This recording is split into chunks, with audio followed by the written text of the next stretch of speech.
82 million gold. It's crazy how such a small amount of gold can change the outcome and the results of a raid tier for so many guilds. What are we talking about for today? For today, we are talking about the absolute state of the Hall of Fame situation when it comes to mythic raiding in Liberation of Undermine, because we have some problems right now. Problem number one began a couple of weeks ago when a certain unnamed guild decided, you know what, we just killed one armed bandit, but we are gonna take too long to kill Mugsy. Probably by the time we are done with Gallywix, we are going to be losing out on Hall of Fame, the title your guild gets for being in the top 200 ranked for that raid. So we have a brilliant idea. What if we go to one of the top 10, top 20 guilds and ask them if they would be so willing to lend us their lockout after they defeated Mugsy. So this way we hop on their lockout, we join in, and we get to defeat Gallywix by ourselves after we skipped having to progress some 200 something pulls on Mugsy. So for the small chump change of 82 million gold, this guild manages to get a lockout for Gallywix. Now this becomes, of course, very quickly widely known that this is going on and this is currently happening, and this guild is, buying themselves a last boss lockout for a quick Hall of Fame title. Now Blizzard quickly realizes their mistake. As they have done in the past, to be fair, the title Hall of Fame is granted to a guild if you defeat the last boss in the raid. It doesn't take into account defeating all of the prior bosses because, of course, it just assumes if you get to the last boss, you have defeated all the bosses prior. So in a hotfix that was also changing the weird double title being given from Hall of Fame, where some guilds were getting the Fame Slayer of Gallywix and others were getting the Fame Slayer of the Chrome King, the other tiny little bit of update that happened a week ago was the achievement Hall of Fame Chrome King Gallywix now requires one armed bandit and Mugsy and Chrome King Gallywix to be defeated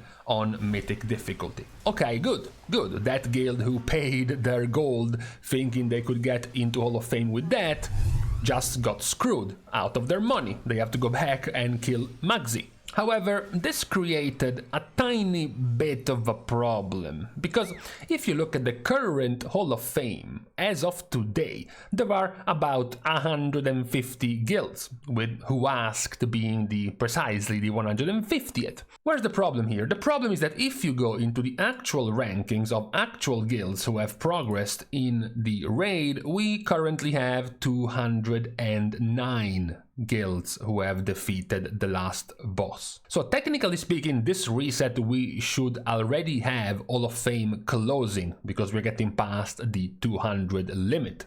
So how come? How come we have practically 60 guilds missing from Hall of Fame now? Well, Blizzard made a bit of an oopsie with this update. The bit of an oopsie with this update is that, as they claim, like it's no biggie, we have a lingering issue preventing us from awarding the Hall of Fame to some groups of Mythic Raiders who have already killed One Armed Bandit and Mugsy, but only killed Gallywix. For players who are in that state, big sorry, but the only way to earn your Hall of Fame back is to re-clear Bandit and Mugsy encounters in Mythic difficulty. So this meant that now all of the guilds, for example, who defeated One Armed Bandit started progressing on Mugsy, and then subsequently the week after they extended the raid, of course. They extended to kill Mugsy, just so they could get into Gallywix or further up guilds who managed to defeat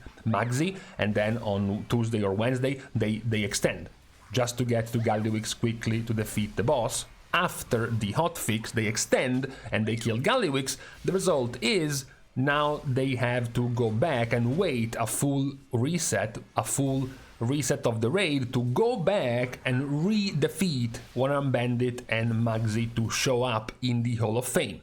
And that's why right now you have this disparity of 150 guilds in Hall of Fame versus 210 guilds who actually cleared the raid. There are 60 guilds who did not get Hall of Fame because they are in this situation. And even now, right, even now, throughout this week, this was making things very awkward for many guilds who are currently already extending, right? They are in a situation where right now they know that even if they kill Gallywix this week, or if they have killed Gallywix this week, they can't do anything for their Hall of Fame title being missing because they would have to wait for the weekly reset to then go back and kill One Arm Bandit and Mugsy, or even for guilds approaching this next new reset. It is likely possible that because of these issues, Hall of Fame will be extended to this next reset as well. But what happens to guilds currently progging on Mugsy, right? They know that they have to re-kill One Arm Bandit anyways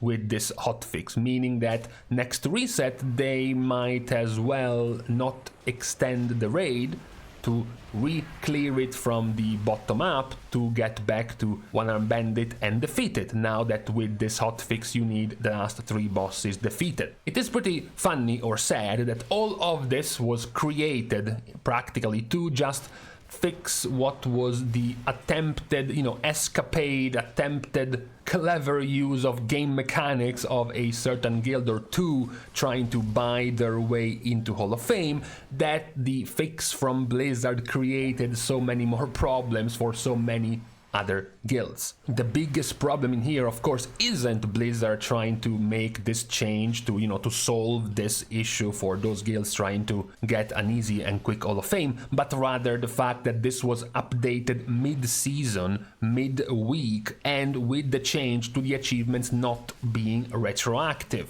So not making it count if prior to 6 days ago you had already killed both One Arm Bandit and Mugsy, and now you have to do it again. Now ultimately it's not of course the major loss, because if you finished this tier at World 151, you finished at World 151. It is a major annoyance that your guild won't be able to show off their famed Slayer of the Chrome King now if this bug persists, but your world rank is still gonna be there. It's not that you're gonna be losing a world rank. Practically nobody looks at the leaderboard, the Hall of Fame leaderboard on the Blizzard's official site. It's really just for the title being missing. However, the title is a pretty relevant part of your, your well-earned rewards of your efforts in the raid, and that title going missing for practically, possibly some 35% of the top 200 guilds is a pretty relevant mistake from Blizzard. We do have some doubts on whether or not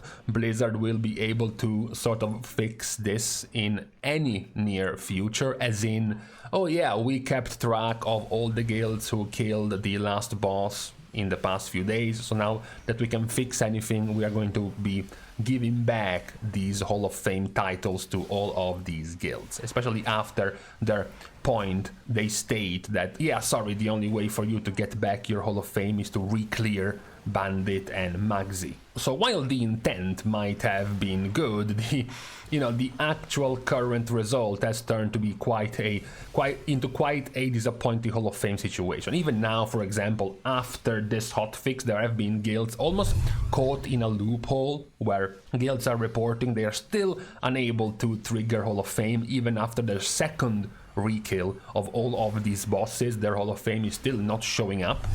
Let's just hope this will not end up causing too many victims.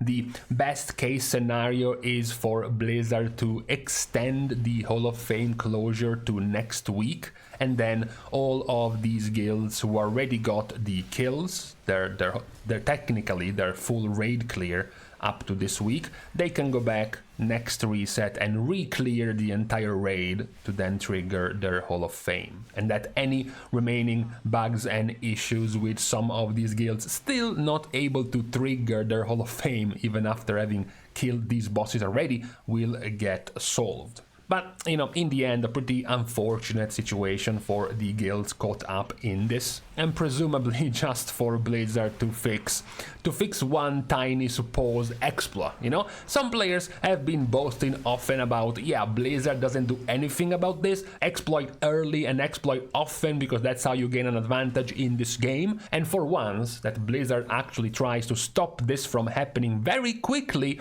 it ends up causing some kind of domino effects of disasters falling down on the rest of the player base. That was a bit unfortunate, but you know, hoping that by next reset this will mostly be solved. We will still though keep tracking any possible developments of this, how much of this will get fixed by next reset, hoping of course most of this will be solved. For today though, on this Monday, we can leave each other. We're starting as usual the goodbyes by thanking everyone of course for having watched the video, together with of course everyone else who's been supporting completely for free by liking and commenting down below, as well as subscribing to the channel itself. Now, with these things out of the way, thank you guys again for watching, see you guys tomorrow, and in the meantime, I hate it when you sneeze and you thought it was a clean, dry one, but you feel something coming out of your mouth, and now you're looking at your desk, and you don't know where it went.